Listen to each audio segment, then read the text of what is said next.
Bonjour à tous. Si vous êtes en direct, bonjour et bon après-midi plutôt. Ici c'est le matin, mais chez vous je pense que c'est l'après-midi. Et pour ceux qui voient ma vidéo en décalé, bonjour, bonsoir.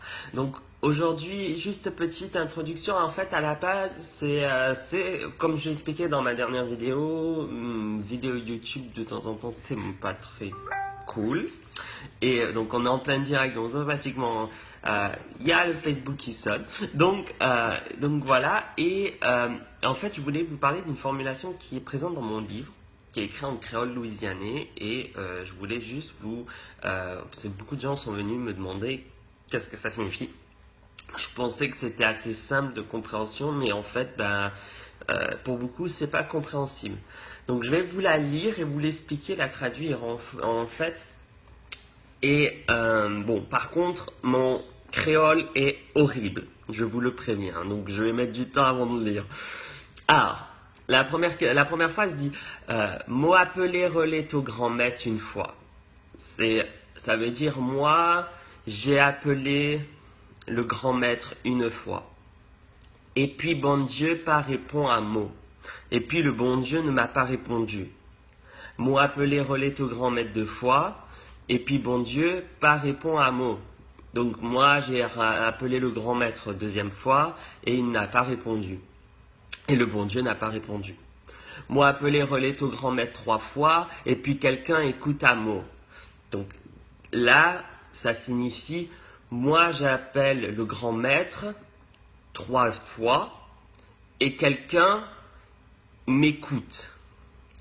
Mot appelé relais au grand maître quatre fois et puis quelqu'un écoute à mot.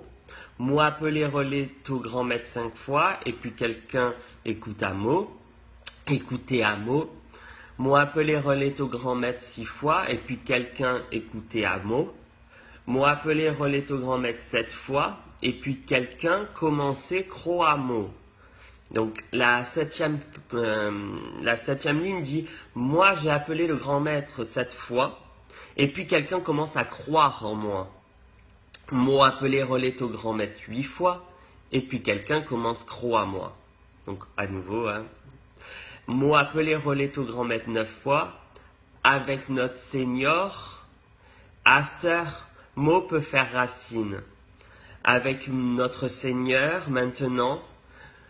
Je peux faire une racine, je peux jeter un sort. Ainsi soit-il. Le créole, c'est très simple à comprendre, il faut juste ouvrir les oreilles. C'est mon avis personnel. Et faire des associations d'idées. N'oubliez pas que la Louisiane a été, une partie de la Louisiane, du moins, a été hispanique. Donc, il y a beaucoup de références hispaniques et de l'espagnol qui est présent. Par exemple, senior. Senior, c'est senior, monsieur. Aster, la structure des phrases aussi, des fois dans le créole louisianais ou dans le cajun, français cajun, et aussi on voit l'influence espagnole comme espérer pour attendre. Esperar, ça veut dire attendre en espagnol, alors qu'en français, ça veut dire espoir. Et en anglais, enfin en créole louisianais, et du moins en français cajun, ça veut dire attendre. Espérer quelqu'un, c'est attendre. Espérer le bus, espérer d'avoir la bonne chance, etc., etc. Donc voilà, il ne faut pas oublier quand vous lisez du créole louisianais ou quand vous discutez avec quelqu'un qui vient de Louisiane, qui parle le français louisianais, il y a des influences espagnoles, il y a des influences françaises. Et donc, en ayant dans la tête ces notions-là, on peut facilement s'habituer. Le créole louisianais, c'est un des créoles les plus simples, je trouve, comparé au créole haïtien ou au créole martiniquais, sont assez un peu plus compliqués. Il y a juste la notion des prépositions et des je, tu, il, nous, vous, il qu'il faut connaître. Mais après, il faut juste le lire à haute voix. Et vous le comprenez. C'est une langue orale pour moi, enfin, elle est écrite, il y a des textes, il y a une grammaire écrite, etc. Mais en tant que Français, pour qu'elle puisse avoir une notion et compréhension, il faut tout simplement la lire à haute voix. Moi, appeler Reléto grand maître une fois, on comprend rapidement la notion. Apprendre une langue, quelle qu'elle soit, c'est pas chercher la traduction, c'est chercher la compréhension. Et ça, c'est le plus important quand on discute avec quelqu'un qui parle une autre langue. Je l'ai découvert en apprenant l'anglais. À vouloir traduire, j'avançais pas. À un moment donné, je laisse tomber, je les laisse parler, et si je comprends, je comprends, si je comprends pas, je comprends pas. Et bien, en fait, ça a marché. C'est quand quelqu'un me parle en anglais, je traduis pas dans ma tête. Et c'est pareil pour le créole. Quand quelqu'un essaye de me parler en créole ou quand je lis du créole, je suis obligé de le lire à haute voix. Par contre, je cherche pas à comprendre la traduction. Là, j'ai mis du temps à le traduire. Enfin, je l'ai écrit, j'ai traduit, j'ai cherché à comprendre la notion. Et ça a mis du temps. C'est la tête, par exemple, le terme relais au milieu. Je peux pas le traduire en français. C'est mot appelé relais au grand maître une fois. Parce que c'est relayé, ça voulait rien dire. Moi, j'appelle, je relis, je relaye au grand maître. Donc en français, on dit j'appelle le grand maître une fois. Voilà, c'est dans cette optique-là. Une fois peut être sous-entendu aussi en français standard comme étant la première fois ou une fois, deux fois, trois fois, quatre fois, cinq fois. Enfin bref. Donc dans cette formulation, vous voyez qu'il y a 9 fois et ça suit la, la tradition orale ici qui dit que si tu le dis 3 fois, on t'écoutera. Si tu le dis, que je dis pas de bêtises, ça y est, je suis complètement perdu. Euh, Attendez, j'ai juste à faire ça parce que là, le cerveau, il essaye de passer en anglais. Il faut mieux pas que ça passe en anglais d'un seul coup. Voilà. Si tu le dis 3 fois, tu seras écouté. Si tu le dis 6 fois, tu auras quelqu'un qui commencera à entendre. Et si tu le dis jusqu'à 3 fois, personne t'écoutera. Si tu le dis 6 fois, on commencera à t'écouter. Si tu le dis 9 fois, on y croira et on le fera. C'est cette notion de. C'est pour ça que toutes les formulations sont 3, 6, 9. Toujours des multiples de 3, la Trinité, le christianisme et tout ce qui va avec. Hein. Mais il n'y a pas que le christianisme, il y a d'autres notions aussi. Hein. Mais voilà, la traduction de cette formulation, c'est ça. Il y a beaucoup de gens qui m'ont posé la question, t'es complètement perdu. Et je trouvais ça un peu bizarre parce que pour moi c'était une évidence. Enfin, il fallait juste le lire. Mais et puis quelqu'un écoutait à mot.